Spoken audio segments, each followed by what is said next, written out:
Welcome to Raw Sports TV 23. Make sure you hit the like button. Make sure you subscribe, follow us, and much more. Now, it's getting really crazy out there in the Bay Area. Golden State, they're not looking like they usually look.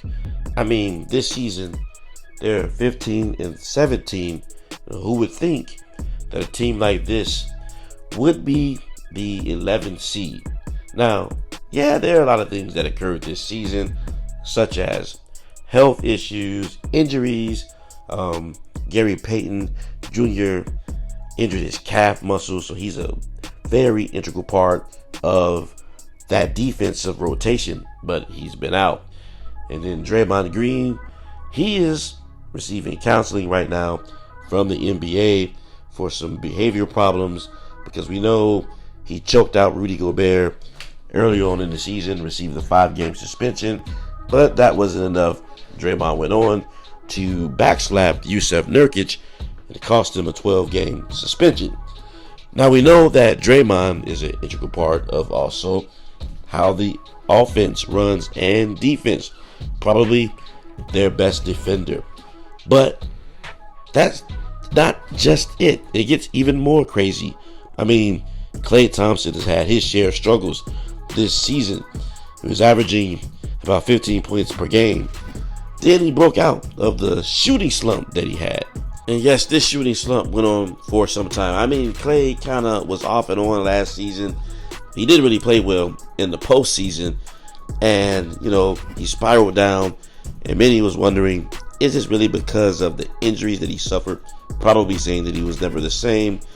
Also, yes, Klay did help the Warriors win a championship in 2022, but this year hasn't quite looked like Klay.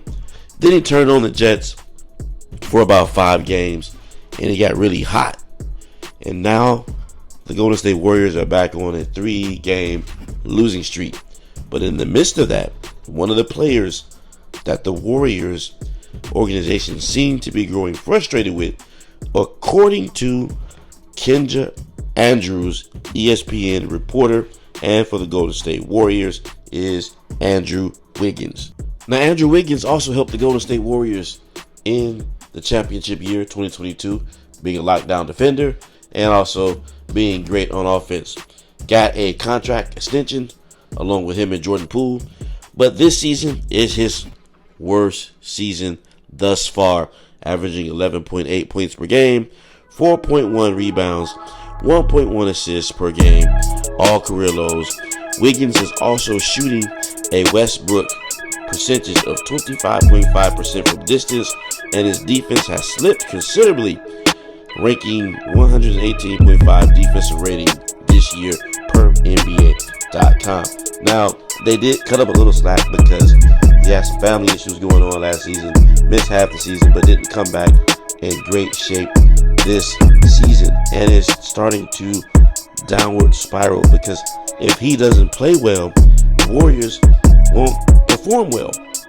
And there's rumors everywhere that it's a possibility that Wiggins could be traded. Now, I hope that is really not the case, but if he does not continue, does not pick up his game and play the way he should be playing, then yes, Wiggins has to go. I was hoping that Wiggins would be a part of the rebuild and would be in the Bay Area for some time. Now, he did have a breakout performance against the Portland Trailblazers, where he scored 25 points. So if it's his conditioning, I'm hoping that he gets his conditioning together. But I'm thinking that this season may be a wash, because I don't see much of anything happening unless they make some major trades during the trade deadline, which the Warriors aren't really known for doing. They kind of stick out with their core and they work things out until they figure it out once Draymond comes back. But when Draymond comes back, can he keep his head on straight? That is going to be the big question. And is he even the old Draymond? Can he still be that Draymond that gives you high productivity? But with that being said, I think that we should look out for a possible Andrew Wiggins trade. I mean, I would do something if he does not pick up his end. You definitely need him to be knocking down those threes, and he's looking kind of rusty out there. Comment below. Let me know what you think if the Golden State Warriors should keep Andrew Wiggins and just put a long call, or should they go ahead and trade him and get something back for him. I'm half and half. I'm saying, some of me is saying trade him, and some of me is just saying work it out with him. Comment below. Let me know what you think.